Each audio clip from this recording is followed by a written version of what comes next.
Students बेटे last class में हमने डिस्कस किया था A S A D approach. जब वो इक्विलिब्रियम पे होता है A S is equal to A D होता है। When A S is more than A D, कहते क्या होगा जब हमारी एग्रीगेट सप्लाई ज़्यादा होगी एग्रीगेट डिमांड से। Supply of goods and services in the economy tends to exceed their demand, यानी सप्लाई बेटे ज़्यादा है डिमांड से। As a result some of the goods would remain unsold. इसका मतलब क्या है कि अगर सप्लाई ज़्यादा है डिमांड कम है तो कुछ गुड्स ऐसी बची हुई हैं जो अभी तक बिकी नहीं है। To clear unwanted stocks the producer would plan a cut in the production. तो प्रोड्यूसर प्रोडक्शन के अंदर बेटे क्या करेगा, कट शुरू कर देगा, क्योंकि पहले से उसके पास माल पड़े। Consequently A S would reduce to become equal to A D. तो अपने आप ही ए एस जो है वो ए डी के इक्वल आने लगेगा। This is how A S adjust itself to A D. Briefly equilibrium दोबारा रिस्टोर हो जाएगा through a change in output of change in Y. What happens if A S less than A D. अगर हमारा aggregate supply कम होगी aggregate demand से तब क्या होगा। When A S is less than AD, supply of goods and services in economy tends to be less than their demand. Existing stock of producer would be sold out. पहले वाला तो बेटे सारा बिक गया, यानी इसमें क्या हुआ बेटे, जो एग्रीगेट सप्लाई है वो कम है then their demand. The existing stock of producer would be sold out, बिक चुका है। And the producer would suffer the loss of unfulfilled demand, क्योंकि वो जो डिमांड मार्केट में चल रही है ज़्यादा है और उसको फुलफिल नहीं कर पा रहा है, इस वजह से उसे लॉस हो रहा है। To rebuild the desired stock and avoid the loss of unfulfilled demand, producer would plan greater production. अब वो क्या करेगा, ज़्यादा प्रोडक्शन करेगा। और AS would increase to become equal to AD. AS अपने आप ही बेटे AD के नज़दीक आने लगेगा। This is how AS converge with AD और इक्विलिब्रियम रिस्टोर हो जाएगा। यानी ये दोनों एक दूसरे के अपोजिट थे। यहाँ सप्लाई ज़्यादा थी तो प्रोड्यूसर अपने प्रोडक्शन में कट कर देगा, एंड यहाँ पे डिमांड ज़्यादा थी तो प्रोड्यूसर प्रोडक्शन को बढ़ाएगा जब तक उसके पास स्पेयर कैपेसिटी पड़ी होगी। आज हम बात कर रहे हैं हमारी second approach, S and I approach and equilibrium GDP और equilibrium income. According to this approach equilibrium GDP और equilibrium income is achieved when saving is equal to investment. We have already discuss S and I function in last chapter. A brief repetition is as under. पहले ये saving function के बारे में बता रहा है जो हम पीछे पढ़ चुके हैं 7 चैप्टर के अंदर। सेविंग फंक्शन को ऐसे डिनोट करते हैं, एस पॉजिटिवली रिलेट टू होता है इनकम से।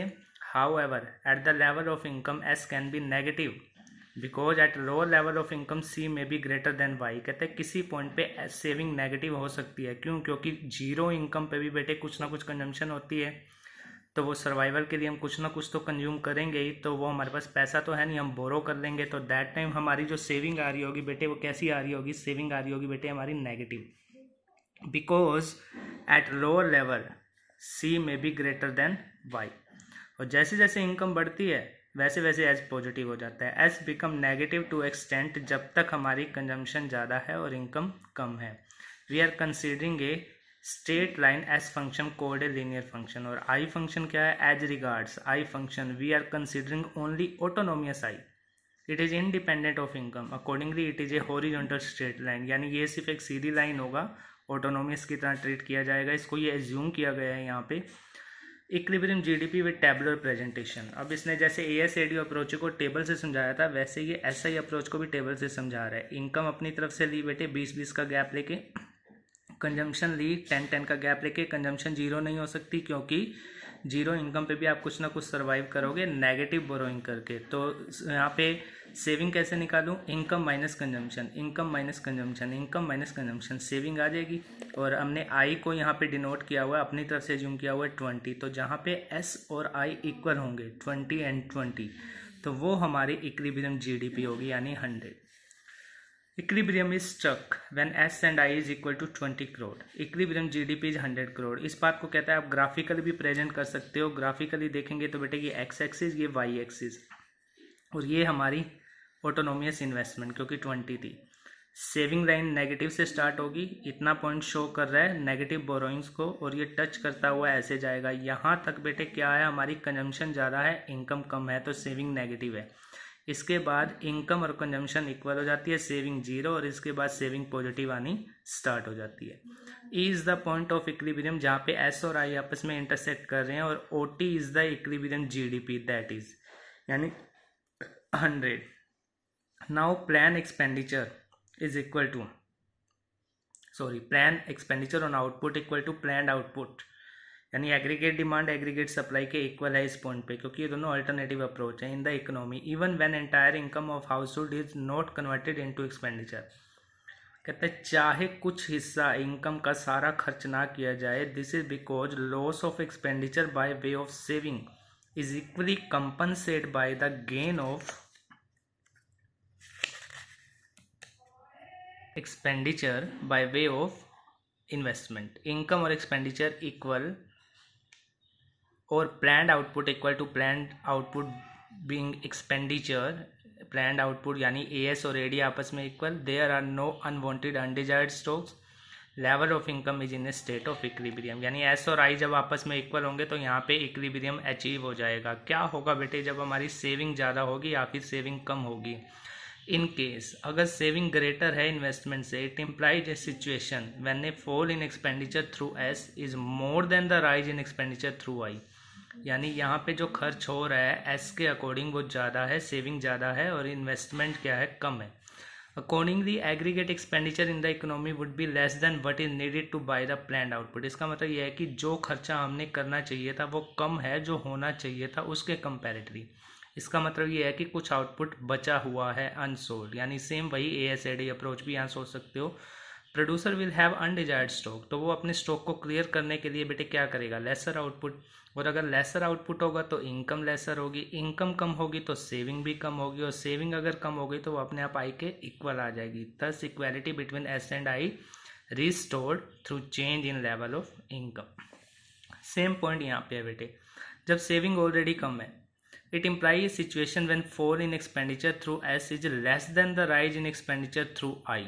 Accordingly, aggregate expenditure in the economy would be greater than what is required to buy the planned output. यानी खर्चा ज़्यादा हो रहा है बट जो planned output था वो क्या है, कम है। यानी ये वो सिचुएशन है जहाँ पे डिमांड ज़्यादा है, सप्लाई कम है। Producer would suffer loss of unfulfilled demand. This will prompt the producer to plan higher output. वो ज़्यादा आउटपुट करेगा, higher output leads higher income would leads higher saving, और सेविंग अगर ग्रेटर होगी तो वो आई के अपने आप इक्वल आ जाएगी। Here again equality between S and I is restored through change in the level of the income. जो हमने ये इक्विलिब्रियम पढ़ा है, इस इक्विलिब्रियम के लिए बेटे 3 एजम्पशंस हैं। पहली एजम्पशंस क्या है, शॉर्ट पीरियड। हम यहाँ शॉर्ट पीरियड की बात कर रहे हैं क्योंकि यहाँ पे आप सिर्फ एक बात सोच के चल रहे हो, एम्प्लॉयमेंट। यानी अगर आप अपना प्रोडक्शन बढ़ाना चाहते हो तो एम्प्लॉयमेंट को यूज करके प्रोडक्शन बढ़ा सकते हो, और एम्प्लॉयमेंट को कम करके प्रोडक्शन कम हो जाता है, और ये शॉर्ट पीरियड टाइम है, very short period. 2 sector close economy, हम यहाँ पे सिर्फ 2 सेक्टर की बात कर रहे थे, हाउस होल्ड और प्रोड्यूसर, इसीलिए हमने C+I लिखा था AD। अदरवाइज चाहो तो 3 सेक्टर 4 सेक्टर भी आप यूज कर सकते हो, वो आपको एबिलिटी जोन में समझाया हुआ है।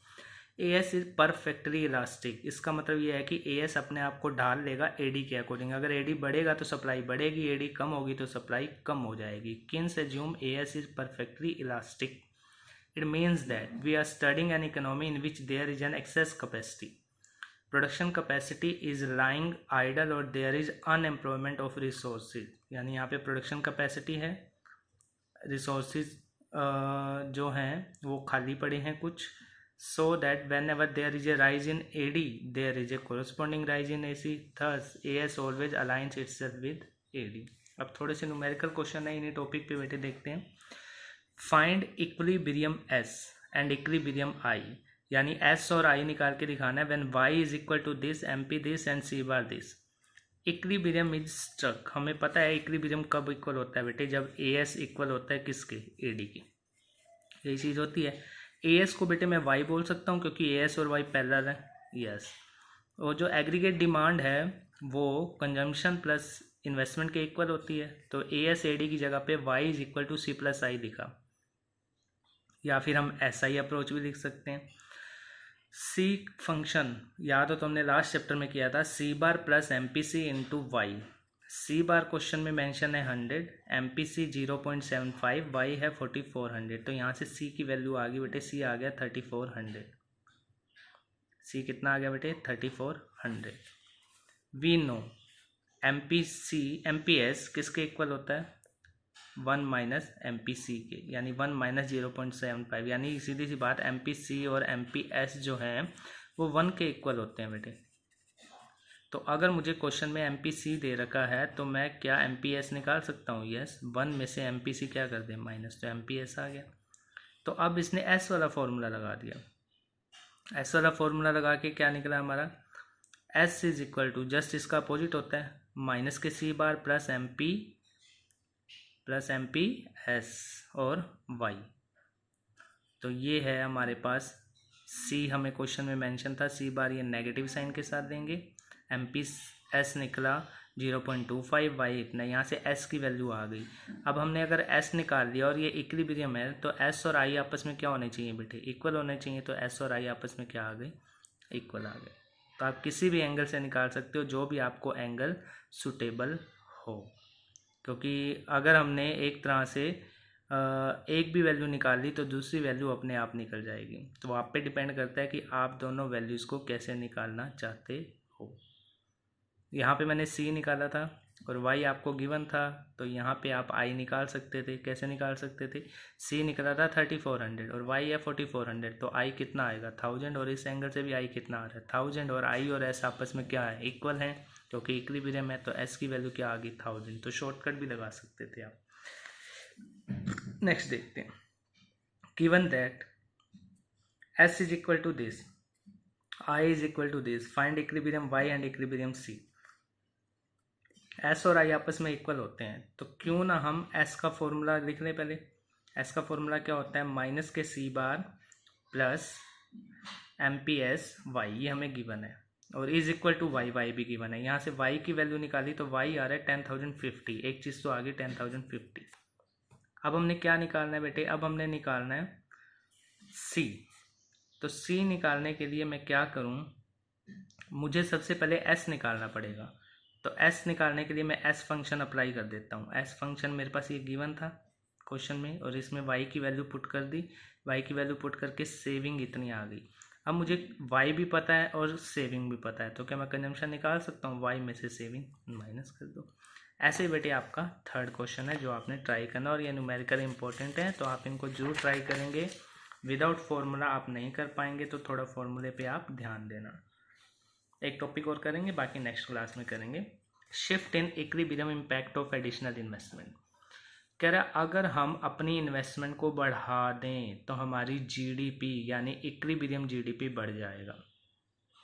Increase in investment cause increase in the level of AD, accordingly AD बढ़ेगा, अपवर्ड होगा, उसका क्या इम्पैक्ट पड़ेगा। कहते हैं मान लो हम इस पॉइंट पे हैं, ये मेरी Y लाइन, ये मेरी AD लाइन, तो मेरा इक्विलिब्रियम ये था, तो मेरी इक्विलिब्रियम GDP ये हो गई OJ। कहता है अगर थोड़ी सी इन्वेस्टमेंट और कर दी जाए, तो AD बढ़ जाएगा। AD कितना हो जाएगा? C प्लस I प्लस जो और I बनाया हमने, तो उस केस में ये लाइन थोड़ी ऊपर खिसक जाएगी। तो मेरा नया इक्विलिब्रियम ये आया, और नया GDP कितना आया? नया GDP इतना आया। अब वो क्या समझाना चाह रहा है इस टॉपिक में? वो कह रहा है इन्वेस्टमेंट तो इतनी करी, स्पेस देख रहे हो बेटे, इन्वेस्टमेंट तो इतनी करी, इतनी इन्वेस्टमेंट की वजह से इनकम कितनी बढ़ गई? GDP कितनी बढ़ गई? ज़्यादा बढ़ गई। वो ये समझाना चाह रहे हैं यहाँ पे। OJ is the initial level of equilibrium GDP, initial level due to additional investment, और इन्वेस्टमेंट करने से AD function shift upward, it now indicated by C plus I plus change in I, जो कि ये नया AD था। It cause increase in equilibrium GDP, कहता है इक्विलिब्रियम GDP बढ़ गई, OJ से कितनी हो गई? ओके, ऐसा क्यों हुआ? Additional investment has multiplier effect in figure 7 owing to additional investment। आपने जो additional investment की, change in I किया, level of income increase OJ से OK हो गया। increase in income यानी JK ज़्यादा है compare with the size of investment that is EF, you will find increase in income is more than increase in investment. This often the conclusion that an additional investment carry a multiplier effect on the level of GDP, and this bring us to the concept of multiplier। तो हम next class में multiplier पढ़ेंगे बेटे।